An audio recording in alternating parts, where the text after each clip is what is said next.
Dans cette vidéo, nous allons vous présenter 10 aliments que vous avez sûrement mangés au moins une fois dans votre vie, mais de la mauvaise façon. Vous aimeriez alors certainement savoir quelle est la meilleure manière pour manger des ailes de poulet, des sushis, des ananas et bien d'autres aliments, n'est-ce pas? Ça tombe bien, car c'est ce que nous allons découvrir aujourd'hui. Qui d'entre vous n'aime pas les ailes de poulet? Cette partie du poulet est l'une des plus fines et des plus goûteuses dans la volaille. Et son goût n'est que meilleur lorsqu'elle est trempée dans une bonne sauce et bien entendu lorsque la cuisson de la viande est parfaite. Maintenant, imaginez avec moi que vous venez de commander des ailes de poulet pour le dîner. Vous vous faites livrer et vos papilles se retrouvent immédiatement stimulées dès que vous humez l'odeur alléchante qui sort de votre boîte. Mais en même temps, vous retroussez vos manches et vous vous préparez à une véritable corvée, car le fait de manger cette bonne viande juteuse n'est pas une si mince affaire.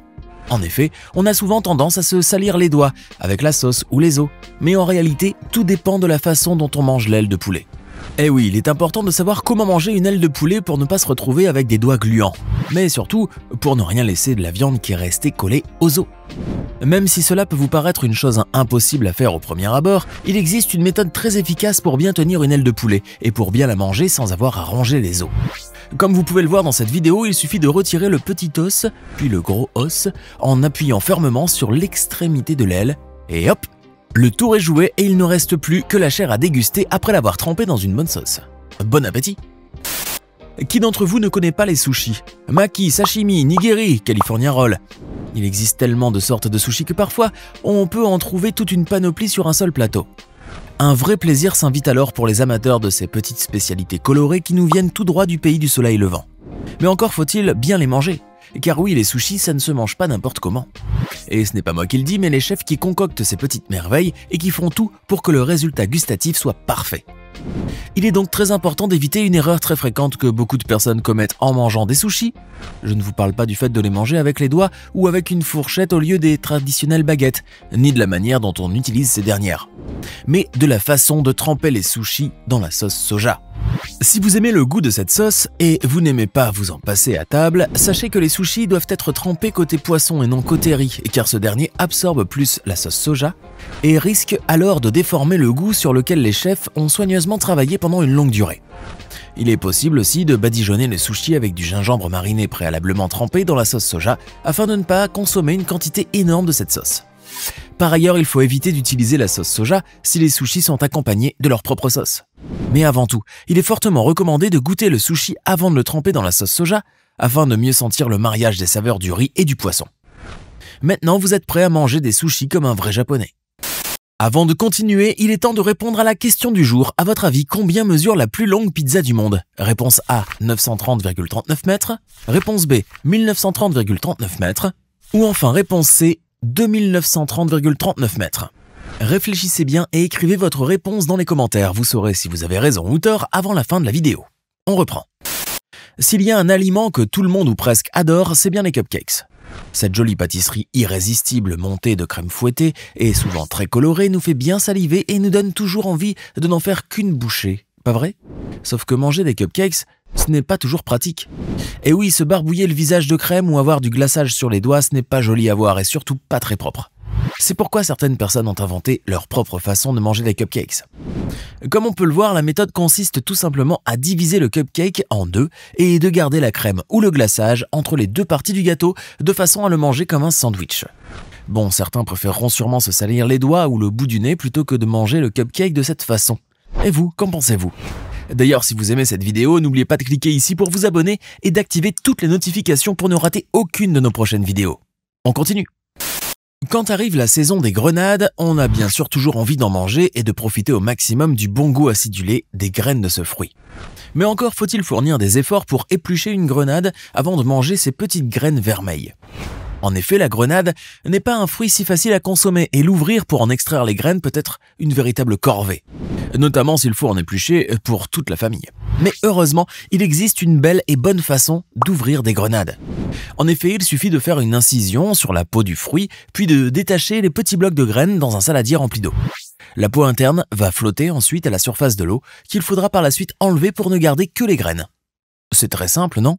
Laissez-moi vous poser une question toute simple. Comment épluchez-vous les bananes d'habitude? Vous allez penser que c'est une drôle de question car il n'y a pas 36 000 façons de peler une banane. Eh bien, C'est faux. Si vous voulez manger une banane, la meilleure façon de la peler est celle qu'adoptent les plus gros consommateurs de ce fruit, les singes. Et oui, si vous avez toute votre vie pelé des bananes à partir de la tige, sachez que vous faisiez une erreur, car en réalité, il faut l'éplucher à partir de la pointe. Et puis, de cette manière, vous allez même pouvoir vous débarrasser aussi de ce petit bout noir du fruit que l'on jette souvent. N'est-ce pas intéressant ? L'avocat est un fruit riche en nutriments. En effet, il est considéré comme une source importante de graisses naturelles, saines, de fibres, de potassium et de vitamines E et B12. Un super aliment quoi. Mais le saviez-vous ? La partie la plus nutritive d'un avocat est celle qui se trouve directement sous la peau du fruit. Eh oui, si vous voulez bénéficier des bienfaits de l'avocat à 100%, il faut manger entièrement cette partie-là et n'en laisser aucun fragment. Autrement dit, il faut savoir comment bien éplucher un avocat afin de ne laisser aucune parcelle de fruit collée à la peau. Certes, quand un avocat est bien mûr, les choses sont beaucoup plus faciles, car la peau se détache d'elle-même et sans effort. Mais dans le cas contraire, on risque d'enlever une bonne partie de la chair lorsque l'on pèle le fruit et de dire adieu à des nutriments de grande valeur, ce qui serait bien dommage. Mais comme on le dit bien, il y a une solution à tout, y compris lorsqu'il s'agit de la façon d'éplucher un avocat. En effet, au lieu de plonger la cuillère directement dans la chair et de commencer à manger, il suffit de couper l'avocat verticalement, puis de séparer les deux parties du fruit et d'enlever le noyau, avant de couper chaque moitié en quartier et de retirer la peau. Si cette méthode ne vous convient pas trop, ou si vous ne la trouvez pas très facile, il existe une autre méthode qui consiste à couper l'avocat en deux dans le sens de la largeur, puis à séparer les deux parties du fruit et enlever le noyau avant de presser légèrement pour retirer la peau. Il ne reste ensuite qu'à couper chaque moitié en morceaux de taille égale. Cette façon d'éplucher l'avocat vous permettra de bénéficier au maximum des avantages nutritifs de ce bon fruit. Il existe des fruits que l'on adore manger, mais qu'on s'empêche malheureusement de déguster tout simplement parce qu'on ne sait pas les éplucher ou les couper. Prenons l'exemple de l'ananas.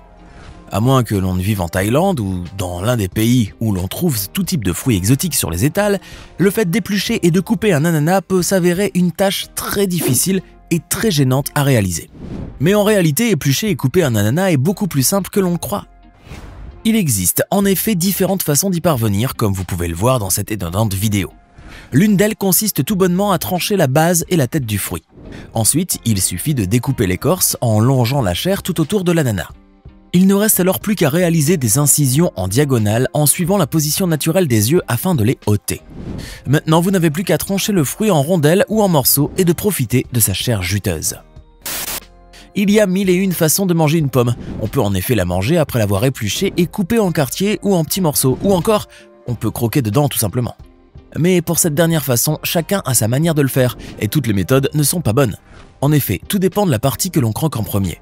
Si vous avez souvent tendance à croquer une pomme au milieu, sachez que vous risquez de ne pas profiter au maximum de la bonne chair sucrée du fruit. Par contre, si vous croquez la pomme par le haut, vous n'allez rien gaspiller et vous pourrez savourer votre pomme jusqu'à ce qu'il n'en reste plus rien.